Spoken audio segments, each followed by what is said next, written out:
Hi, I'm Terry and I'm nuts about stamping.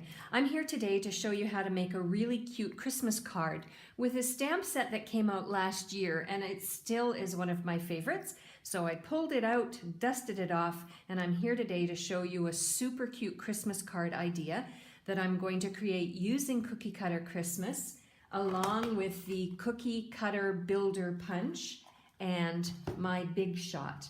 There's a brand new product that has come out in the new annual catalog. It's called the Holly embossing folder. It's a textured impressions embossing folder, and it's on page 210 of the catalog if you want to have a look at all of our embossing folders. So this is a product that's new to me, and I'm going to show you how to use it as a background layer for my card. And then if you hang in for a few minutes until my card is done, I'll show you a second idea that I created using the same stamp set but a different image in that stamp set.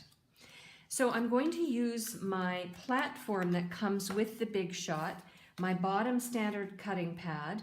I'm going to put a piece of cherry cobbler cardstock inside the folder, and the fold goes through first. I'm going to put on the top standard cutting pad, and I'm going to create this layer for my card. I love this folder. It's really cool. It has, depending on which side you use, it looks quite different. So hopefully you can see this. This is the holly side, but look what happens when I turn it over. It doesn't look like holly at all. It's got this really cool impression here. So you could use this side for another card, but because it's a Christmas card I'm making today, I'm going to use this side, and I'm going to keep my plates and move these other things out of the way because I'm going to do some die cutting using my metal framelits in a minute. So let's get this set up for you. My card base is going to be crumb cake. I've cut it 8.5 by 5.5, scored it at the 4 1/4 mark, and this holly layer is going to be adhered to it using my snail adhesive.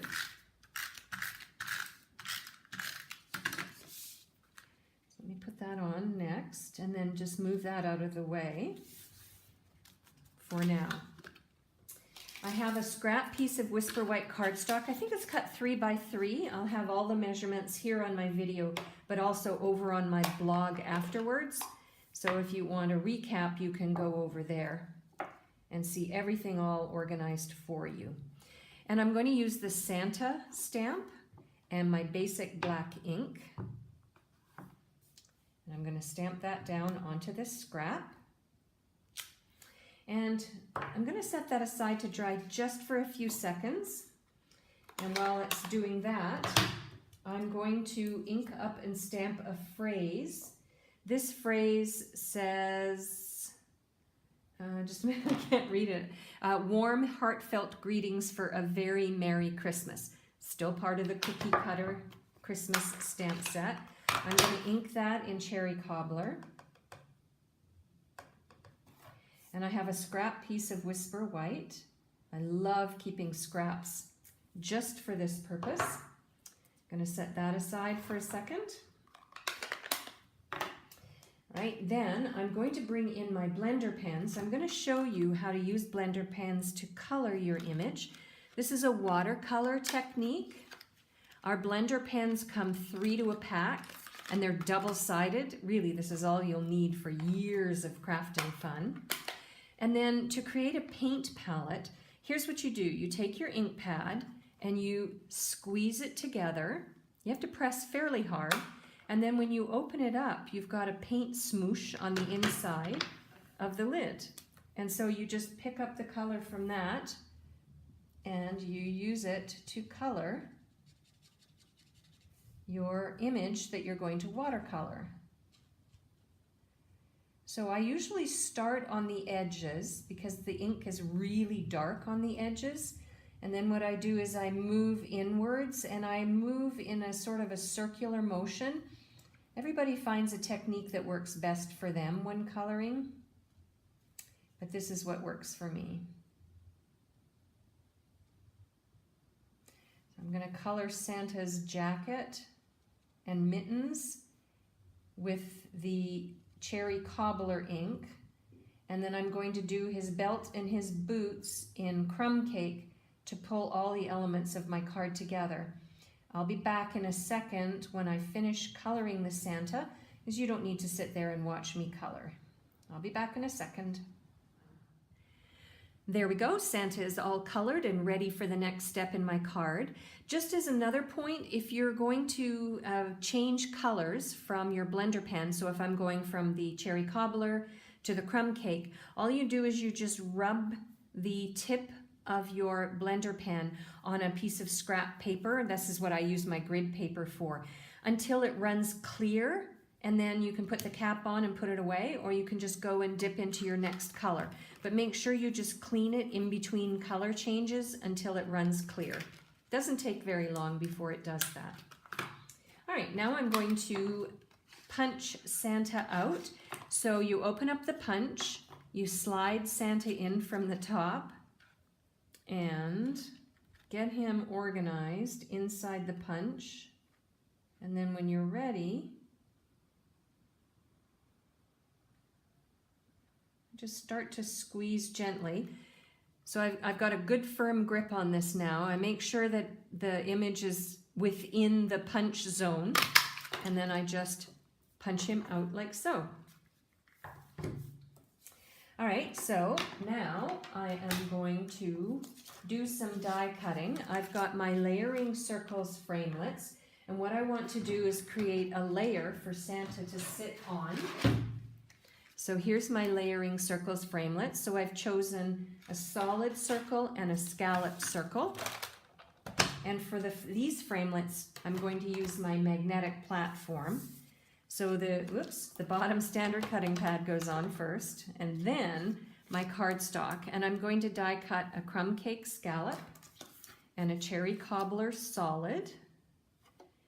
And then put on my top standard cutting pad, and then run that through.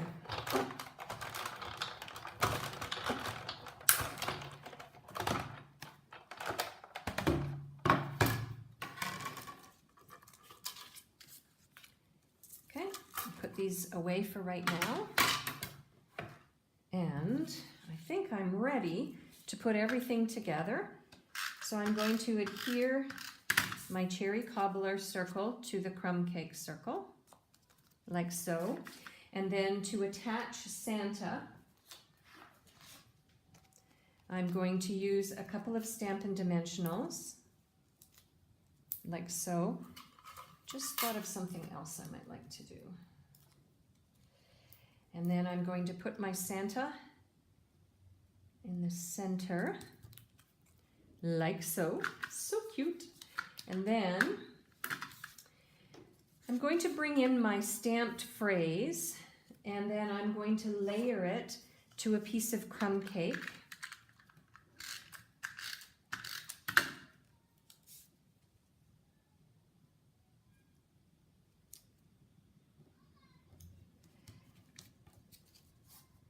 Like so, and then I'm going to put some more snail on this phrase, and I'm going to add it to the bottom.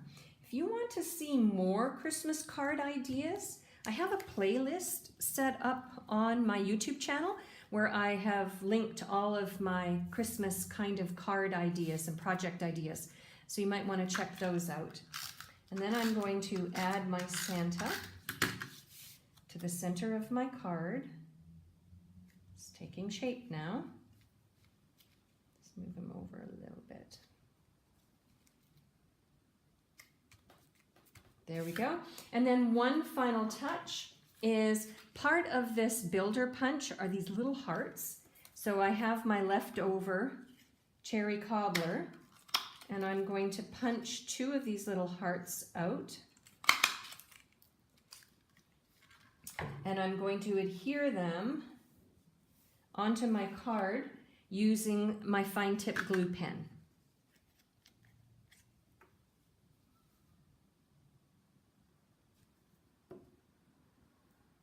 There we go. My Santa card is done. What I did was I put a little drop of the glue pen right onto the Whisper White piece and then dropped the little hearts on it. I'll need to set it aside to dry for a few minutes, but essentially my card is done.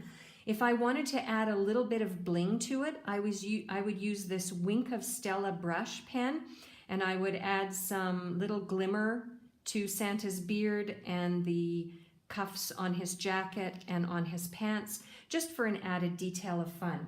Now, I did promise you that I would show you a second card idea using the cookie cutter stamp set, and what I did was I used the little gingerbread man, and then I also punched out a bow tie and a little dot from the same punch.